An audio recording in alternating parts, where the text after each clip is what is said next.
1000 years ago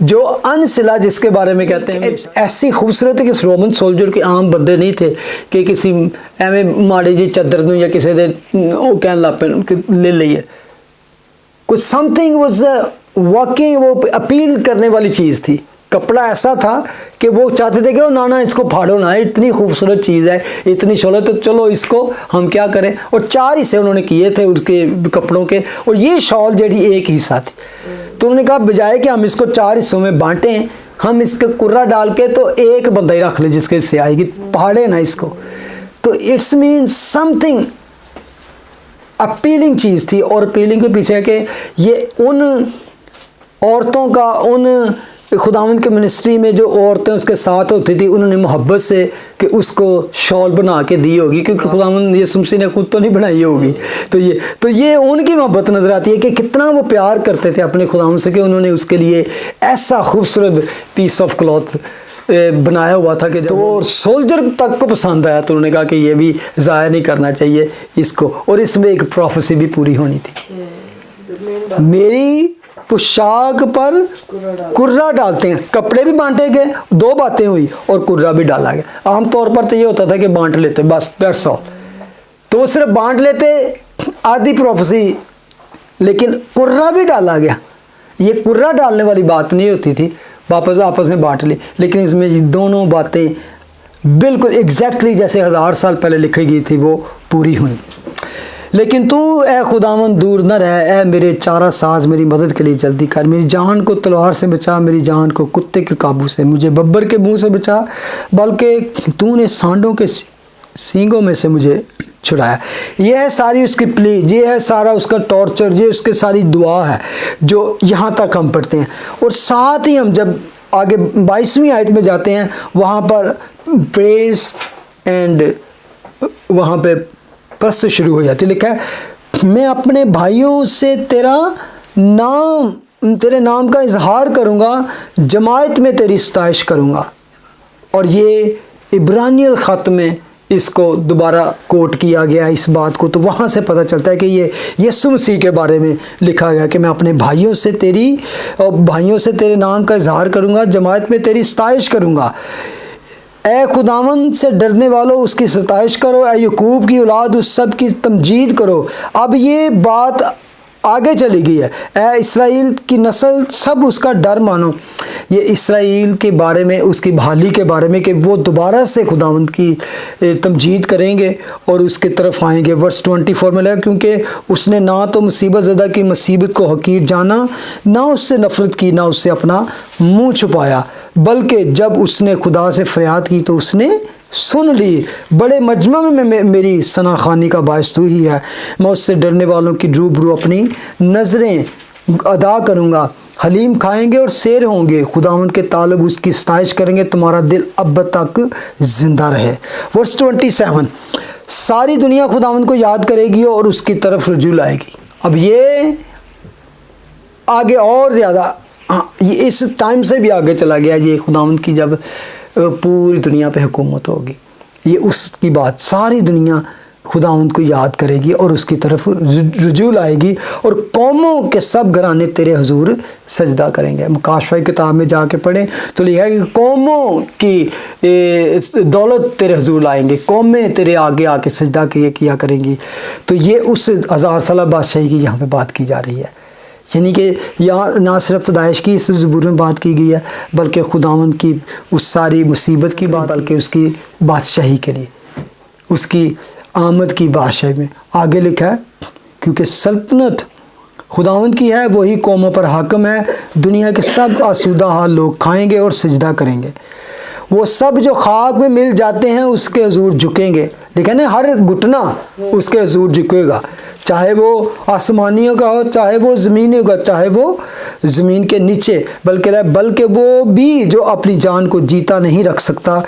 ایک نسل اس کی بندگی کرے گی, دوسری پشت خداوند کی خبر دے گی.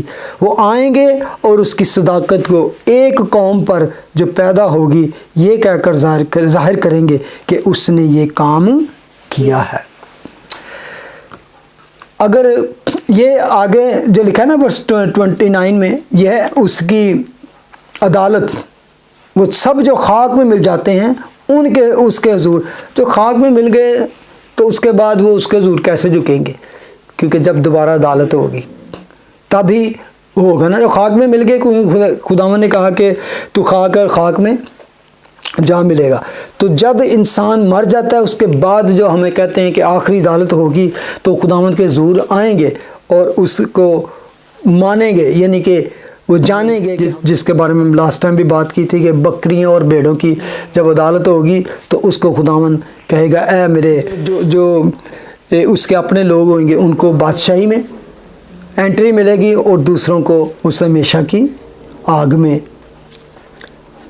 اینڈ پہ وہ کہتا ہے وہ آئیں گے اور اس کی صداقت کو ایک قوم پر جو پیدا ہوگی یہ کہہ کر ظاہر کریں گے اس نے یہ کام کیا, اٹ ہیز ڈن, اس نے فنش کیا. کیونکہ جو خدا نے پروگرام ہمیشہ شروع کیا ہے, جو خداوند نے پروگرام کی بنیاد رکھی ہے, جو اس نے ایون پروفیسائی اپنے بزرگوں اور اپنے بندوں اور اپنے خادموں اور اپنے نبیوں کی معرفت کا ہے, وہ ہر ایک کام پورا کرنے والا خدا ہے. میں نے اسٹڈی کیا اس کو تو اس میں بہت کچھ لوگوں نے بہت زیادہ اتنا ڈیپ کیا, اتنا وہ گرافیکلی اس کو پیش کیا, وہ مجھ سے میں اتنا جانا نہیں چاہتا.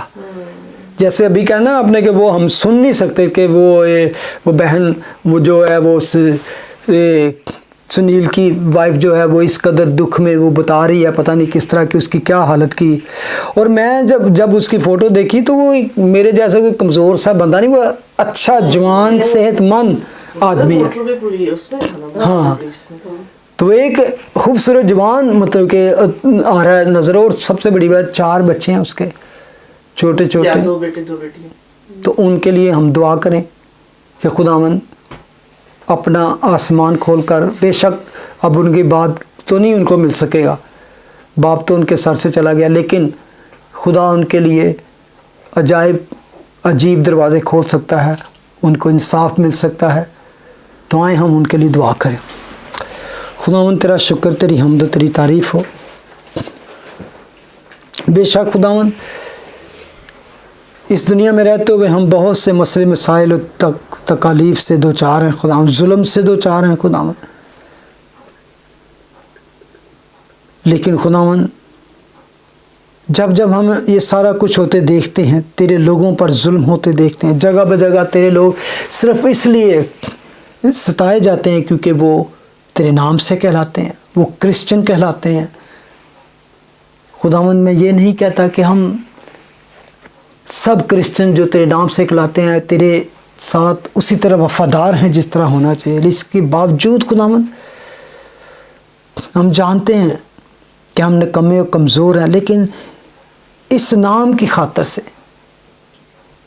نومینل کرسچن ہو یا ٹرو کرسچن ہو یا کچھ, تیرے نام کی خاطر ستائے جاتے اور کاٹے جاتے, گاجر مولی کی طرح, کیڑوں مکوڑوں کی طرح بے حیثیت اور حقیر اور مردود سمجھا جاتا ہے. خداوند